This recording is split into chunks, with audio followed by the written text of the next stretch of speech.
Committee meeting on Wednesday, July 19th. Would you please rise and join me in the Pledge of Allegiance and a moment of silence for our troops in harm's way? I pledge allegiance to the flag of the United States of America and to the republic for which it stands, one nation, under God, indivisible, with liberty and justice for all. Thank you. All right, prior to this meeting, we held an executive session. No votes were taken. Can I have a motion, please, to seal the executive session? So minutes? moved. Second. All in favor? Unanimous, 6-0. Please let the record reflect that Ms. Kelly is absent tonight. All other school committee members are present. Should there be an emergency, we have 2 exit doors here to the front, 1 in the back, and we meet over at the school administration building. It's going to be a quick meeting tonight, not a regularly scheduled one, but it's mainly for this district building committee, which we had right before this meeting, actually tonight, July 19th. There are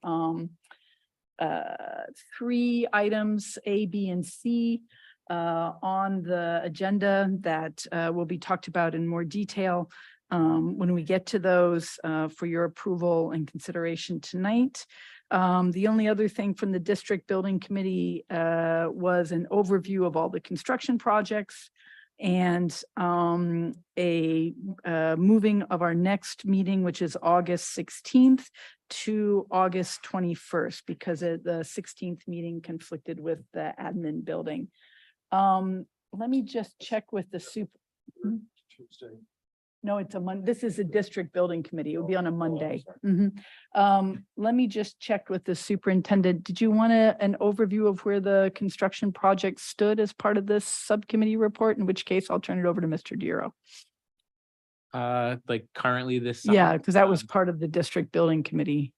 It's up to you. Yeah. I mean, Maybe for the committee, they'd like to hear sort of where we're at, but let me turn that over to Mr. Diro for that part of the subcommittee report. All right, let's see, we'll start with the high school. So the high school has 3 projects. Memorial Drive, if you drive by it, you'll see the water piece of it is done. The pipe's been replaced and now they're mobilizing and getting the road ready to get completed. That's, I think, has a completion date of September 15th. Bathrooms are in good shape. They're doing 2 sets of bathrooms. The A set is moving along very well. The B set, when they went to put the doors into the wall, they found that they actually found the original outer wall of the building itself with windows and everything encased in another wall, so which had asbestos. So that one's a little bit behind, but again, they're scheduled to be done before the end of the summer. At Melville, there's a set of bathrooms in good shape, under construction now, scheduled to be done before the beginning of the year. And the roof, if you drive by, will see is probably about 90% done. They're doing the soffits now, but most of the visible part is complete. What am I missing? Yep. The field house, yeah. So the field house, if you were to walk by there, you'll see that they're huge concrete pads in the back have been poured and are ready and waiting for the actual equipment. The equipment will be arriving in not too distant in the future. What's holding us up on that one, which really has an October scheduled completion date, is some electrical equipment that is on back order for quite a while, and it's been placed, but it won't be here until October. So that'll be done in October. Just out of curiosity, why'd they have to dig that? Microphone. Why'd they have to dig that big ditch? Right At the high school? yeah, at the, well, at the field house. Yeah, that's for, they had to bring in another telephone pole to put power. And they had to dig a trench, put the wires through and encase it in cement.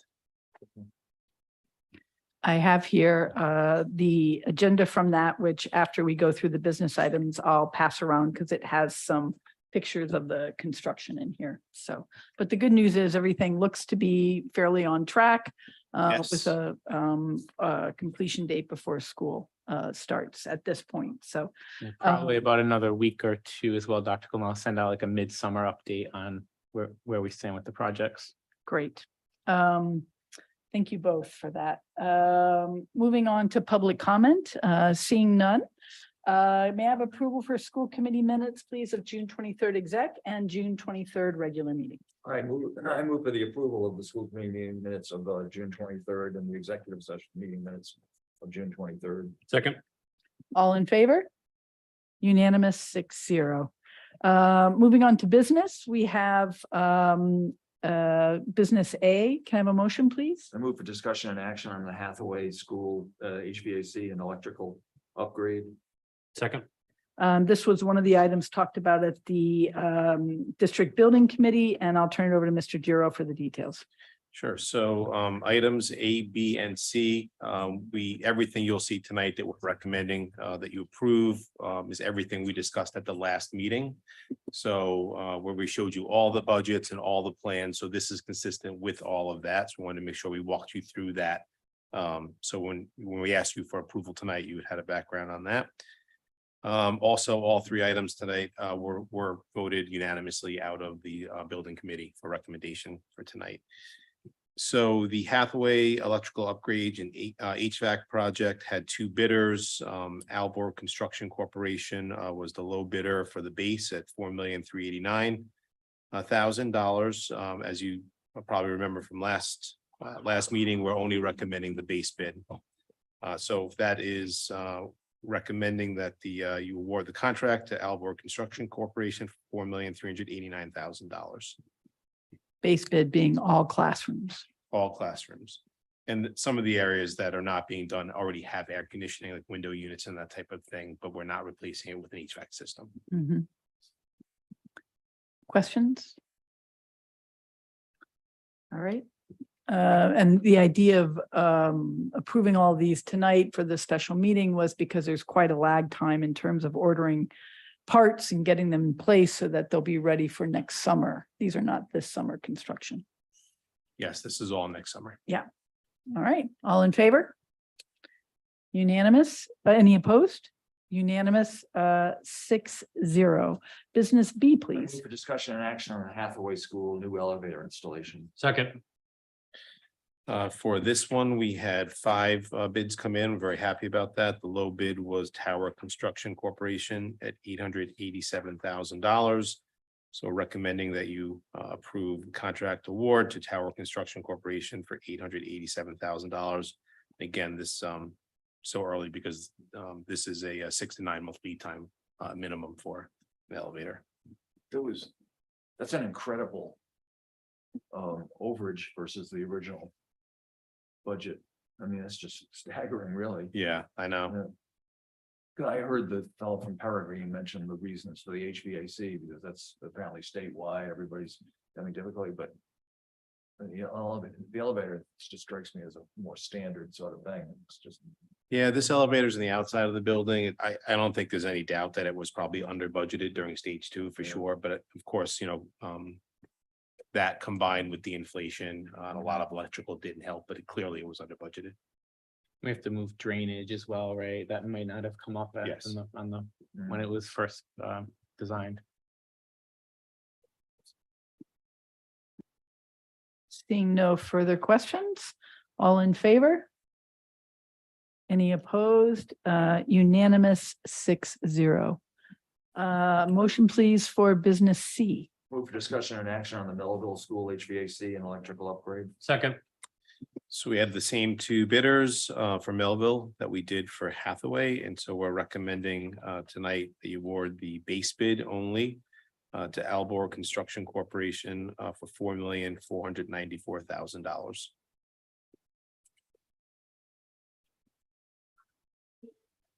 Microphone, please. Can you clarify? I thought in this, is it Marone Construction is lower? No, Base, Yeah. like, You gotta look at that baseline. Yeah. About 5th from the bottom, right? yeah, so Allberg's about $34,000 cheaper on the base bid. Base bid being all classrooms again in this case. okay, thanks. So it's extremely close, which is Yeah. good to see that feels accurate. It does to have numbers that close. We know we got a good market value. Is it, can they definitely meet the schedule that we need? They're- With the two coming in so close, is there, the next level would be like, who can meet our schedule? They've put a bid in saying they can meet our schedule for Okay. sure. Yeah. So again, who knows if there can be some supply chain issues. That's why we want these awarded so early. Gotcha. Do we have previous experience with them, or references? We don't have any experience with them, but that question came up at the building committee today and both architect Phil Conti and our OPM have their firms have done business with them and they have good references. Yeah, they're a reputable firm. There's a lot of mechanics involved here. Both companies had put in their bid to use the same mechanical supplier as well. Right. So 80% of this work would have been done by the same, subcontractor either way. Good questions. Any more? Okay, seeing none, all in favor? Any opposed? I'm sorry, all in favor, one more time? Any opposed? Unanimous, 6-0. May I have, Move for discussion and action on the contract for the Portsmouth High School Assistant Principal for Teaching and Learning. Second. Dr. Kenworthy? Thank Oh, you. and by the way, I'm passing around the photos, so. Thank you. So tonight I'm asking you to approve a contract for, this is Jody Neves to be the Assistant Principal for Teaching and Learning at Portsmouth High School. Beginning on August 1st, this is a 3-year contract. Amanda Turcott, who's been currently serving in that position, is pursuing a fellowship opportunity at RIDE. The fellowships, they're typically run anywhere from 1 to 3 years. So there's, a lot of uncertainty with what the future could hold there. And Amanda is fully on board with this, in order to support her fellowship. Ms. Neves had been the assistant principal for Freshman Academy and Student Services, did an outstanding job, strong ELA background. I know Dr. Heath is also in favor of this promotion. So that is the contract in front of you. Any questions? I think you mentioned Ms. McDade, that you had quite some interaction with her during the instructional rounds. Yes, she's been part of the team that's done instructional rounds in various schools and has been a very valuable part of the conversations there. Okay, seeing no further questions, all in favor? Any opposed? Unanimous, 6-0. Move for discussion and action on the for discussion and action on closing 2 inactive funds and transferring the funds into district capital. Second. So, Sure, I'll start. Mr. Dior can fill in anything that I leave out, but this is really to lead into the next agenda item. But before we got to that item, I wanted to also be able to kind of, draw a line, if you will, to the fact that we've identified funding that will take care of the next agenda item. So there are, from time to time, inactive funds that, Mr. Dior monitors, that he's noticed predate him, even in the case of these 2 funds, that is the case. So we had been talking about these for a while. When this need that we'll get to in the next agenda item came up, Mr. Dior and I feel that, it's definitely well past time that we can close these 2 funds. It was funding that the district got at one point in time that was put aside. Nobody at this point can identify what either one of those funds pertain to, so they could date back a number of years. Mr. Dior, did I leave anything out there? No, I think you said it correctly. I mean, we obviously like to wait a while in case obligations arise, but these do predate me, so these probably go back to 2010, probably at least 12, 15 years old. so I did have a question. Where have these funds been sitting? Because I see, the budget process. Is it just subsumed into like the capital fund somehow? No, these aren't budgets. This is just fund balance that has been sitting in these two, what I'll call inactive or dead funds for over a decade. We have never budgeted for revenue or expenditures, so you don't see it. We wouldn't see it. You would see it. But where you would see it and where I see it, as well as looking at the financials, I do monitor everything, but it's in the town financial statement, so that's disclosed in there. So if you were to go to the back of that, you would see it. Oh, so these are just sitting in the town fund, but they're for the schools? No, these are school funds. So we have probably 25 funds. So every time we get a $10,000 grant, there's a fund set up for that. These were set up before I got here and have had no activity for, over 10 years. At this point, I feel like it's safe to take this money and put it to use for the next agenda item. And we've done this, you may or may not recall, One with other a few time, other funds over the year. How many more funds are there? Can we These choose? are the last two. These are, okay. I just was like, I was not aware that these Yeah. existed. We did 4 or 5, probably 4 or 5 years ago, and this is the last one. Mr. Ferber, you had a question or? No, well, my question was gonna be, these don't include the club funds, but like the. No. These are, we don't know what they are. They're so old, we don't know what they are. No, I don't mean that includes it. I mean, that other funds would include the club funds, but no. No, we have, when you say club funds, you mean like student activity funds? Right. Oh, no, those are completely separate and monitored, yeah, by fund, by club, Because there used to be some transfer between those two. not anymore. Yeah. Okay. Ms. Blank? Are these the last two funds like this until there's another project that we find that we need? No, there's a few funds that might have $500 or something left in them, but these are the only ones that have any material dollars. Okay. Those are miracle funds. Miracle, yeah. So the motion is to close these two funds and transfer the amount of $53,419.46 into the district capital fund. That's the motion and second. All in favor? Any opposed? Unanimous 6-0. Business F, please. I move a discussion and action on the use of up to $45,000 in capital funds to purchase a handicap accessible field box for the Portsmouth High School turf field. Second. Mr. Diero or Dr. Kenworth? Okay, I'll start again. So again, now knowing that we have, well, a little more even than this amount in the capital fund. So we've had a need that we've identified throughout the year.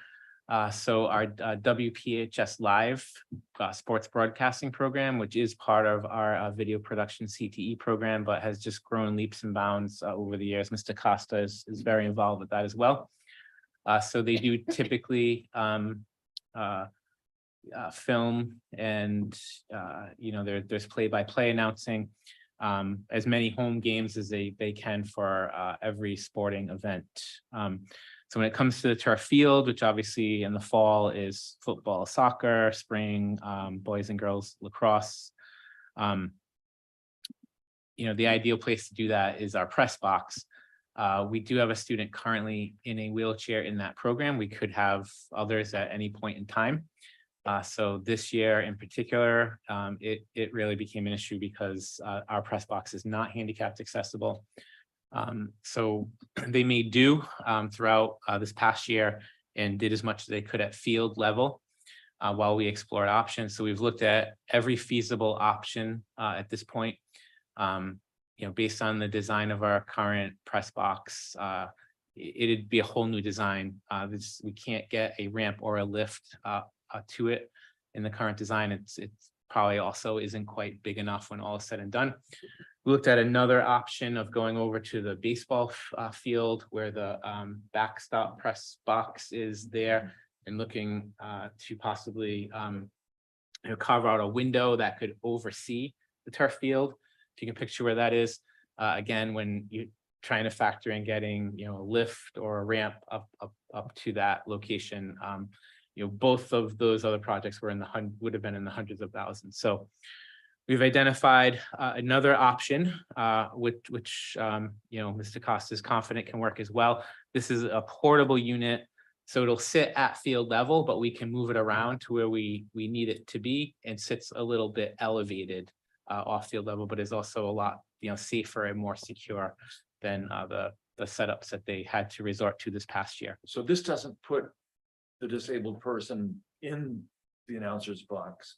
It just gives them an elevated position at the field level. Yeah, it'll put that individual and then any individual, right? We'd move the whole setup to this location essentially, right? It's So kind of even an all or the, even nothing the thing. Yeah, any regular announcers might be yes, broadcasting from this. That becomes the announcing booth, right? yeah, Yeah, the- that becomes the. Okay. The broadcast booth, not Yes. the announcing booth. right, correct, yes, for the WPHS live. Does it have a roof in case it rains? Yeah, there is in the backup, this should be, right, a little, it's kind of hard to see, but a little bit of a picture there. Obviously, that would come with our logo. Right now, it's got the UPenn logo on it, looks like. Yeah. Oh, sorry, it's in my backup. Oh, there it is. Yeah. Oh, no, here it is. Are there, other than sports broadcasting, are there other purposes that this ramp could be used for? Yeah, well, and that's the other advantage to this, with it being portable. Sure, there could be other things we're not even thinking Like of that it theater could or be, something yeah, like that. used for. We could move it to other locations if we had to. So there are actually other benefits probably to going with this portable setup. Where will this be stored? That we can ensure it's not getting vandalized or, So we do have the Fine. storage, the large storage shed at the field there that we built a couple and years this will ago. fit in it? Okay. Yeah, the wheel right in. We have plenty of space there, I think. Hope so. Really? Only a few years old, right? No, I meant that as a statement, because Yeah. I've been in there. You've been in there. And all we had when they were in there were the hurdles. But they're usually out on the field anyway, Mhm. and so it's almost empty, frankly. Yeah, I think it probably depends on the season and what's going on, but yeah, I do think that there's room in there. As big as the shed is, it's only one level. I mean, it's like. I suppose with the right supports, you could put a second level in there, but then you might need something else to Yeah, lift. those was the things. original, Mr. Shares, right? That was the original. He had grand plans Yeah, for right. that storage area, but. So, I just bring it up because Corey, when he came here, felt we didn't have enough storage, but I'm thinking, has he been in that shed? And So this is the, we need to talk I know, about this. Comments, more questions. So it meets the needs, it's portable, multi-use, and it fits within budget is what we're hearing. yep, and we've identified an alternate. And we funding can get source. it by fall. Mr. Costa is on that as we speak. All right. I would just encourage that all individuals who would have access to this, so it's not just for like the sports Mhm. facilities, but all individuals. Yep. Who need it. Okay. Here, seeing no further questions, all in favor? Aye. Any opposed? Unanimous, 6-0. So that concludes the agenda items for tonight. We just need to get these done so that the budget could get rolling to support them. Our regularly scheduled meeting is starting up August 8th and August 22nd. Can I have a motion for adjournment, please? so moved. Second. All in favor? Aye. Unanimous, 6-0.